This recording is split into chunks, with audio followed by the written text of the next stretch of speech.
माने आलादा आलादा बाथ्रायाव धोरोम गुरुफ्रा बुङो फाम सरकारा बुङो आयेन कानुन आरो समाजारिफ्रा बुङो समाज दा बै राजाफोरनि आमोलाव लिरनानै गालांनाय बाथ्राफोरखौ जेब्ला सैथोथि नाम्बार मोननाय बे जायखौनो मावो अब्लानो बै समाव बिसोरखौ कनसिडार होआ जायफ्रा बेबायदि धारायाव खामानि मावनायखौ दानफानना गारजोबोमोन उदाहरन हिसाबै आङो नोंसोरनो सिफायना खोन्थानोसै दा जायफ्रानो 10-13 होननानै बुङो बे 10-13 जाहैबाय मानसि सिथारनायनिफ्रायबो देरसिन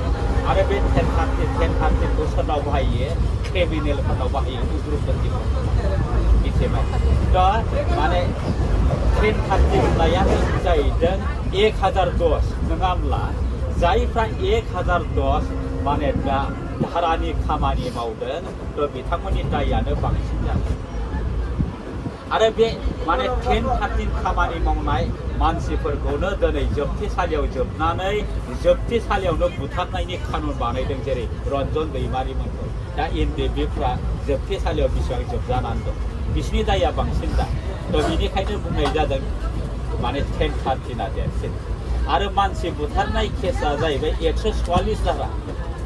144 धाराया जाहैबाय बैनिफ्राय एसे खमसिन बेखायनो बे कर्टआव थांबाय थानानै बेखौ माने बिसार खालामबाय थानानै जेसेबां थाङो एसेबां दायनिफ्राय खरसन मोनो हाजिराव थांनाया बिसाराव थांबाय थानाय जाबाय नालाय बिसाराव थाङाब्लानो नोंमारगौ बे दायनिगिरि होननानै बे दायाव गोग्लैयो बे मानसि सिथारनायफोरनि दायानो जाहैबाय माने 144 थिग बेबादिनो मानसिया जि खामानि मावो बिदिनो धारा दं बेखौनो होननानै बुङो आयेन होननानै बे सरकारा जाहैबाय आयेनखौ मानियो नङा गामियारिया जाहैबाय माने समाजनि नीतिखौ मानियो धोरोमनि खामानि मावग्राफ्रा जाहैबाय पापखौ मानियो थ' बे बाथ्राखौसो बुंनाय बै खृष्टानफोरनि बे 666 नम्बर होनाय बेलायाव थ' बेखौनो बुजियाखै धोरोम गुरुआ नै संसाराव जेब्ला हालुं मैलुं मानसि जागोन थ' बिखुङाव 666 महर बुगोन होमब्लानो बिसोरो इसोरनि बेरेखा जागोन होननाय बाथ्रा बेखौनो लानानै पाप होननायाथ' आइननि फराद खामानि मावनायासो पाप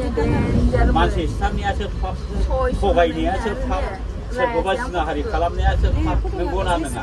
आरो सोरखौबा देथारनायासो पाप होमबा देथारनाय बुथारनाय अयनाय खामानि मावनाया पाबोब्ला इसोरा बेबादिखौसो मुगैयोब्ला दुखु मोनोब्ला थ' जोंथ' मानसि बुथारगासिनो दं मानसि बुथारनाया माब्ला सफैगोन नंगौना नङा जाम्बानि सिना खरसै जादोंना जायाखै नंगौना नङा खृष्टानफ्रा बुंदों 666 जेब्ला फैगोन होमब्लाना संसारनि बिसिगि जागोन होमब्ला पापआ उनावसो फैगोन नामा पापआ जोनोम जानायजों लोगोसे पाप दंखायो नंगौना नङा बे पापनिफ्राय उदांस्रि मोननायनि राहा लामायानो जाहैदों धोरोम मिथिबाय धोरोम बेखायनो बे धोरोमनि खामानि मावग्राफ्रा पाप होननानै बाहायो बेखौबो बुजिनो हानांगोन बेखौबो A to Z बोफ्लेनानै खोन्थाजोबनो हानांगोन थ' बिनिखायनो खृष्टानफोरनि गेजेराव रेभारेन्डफोर फादारफोरजों बिखेखे रायलायनायाव आं रायलायनो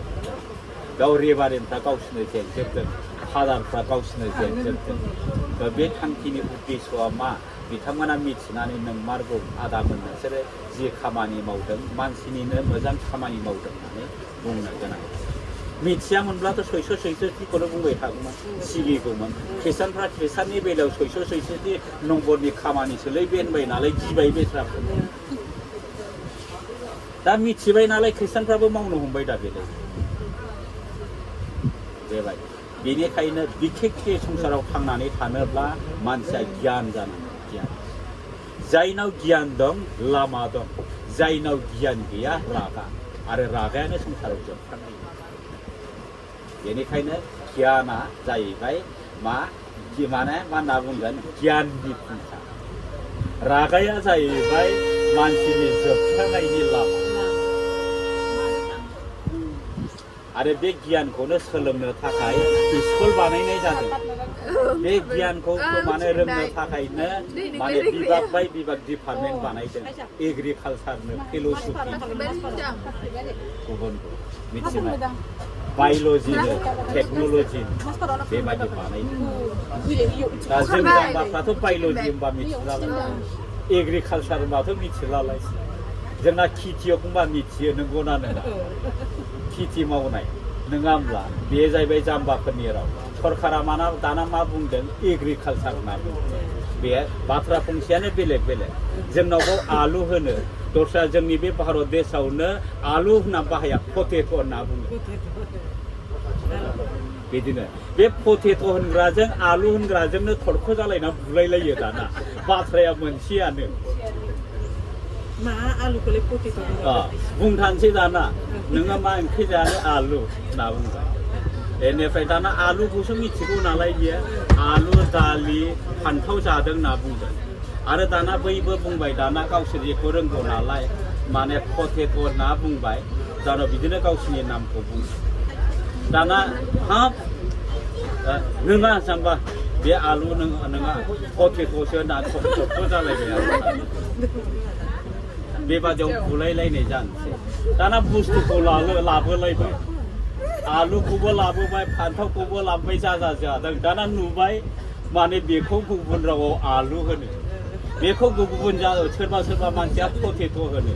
बेखौ गुबुन मानसिफ्रा दालिखौ बेलेग होनो जोंनो दा ट्रेनाव दिल्लीनिफ्राय थांनायाव मोनसे बाथ्रा खोनाबोबाय दा जोंनाव सिंग्रा होनो करियाव मा होनोमोनलाय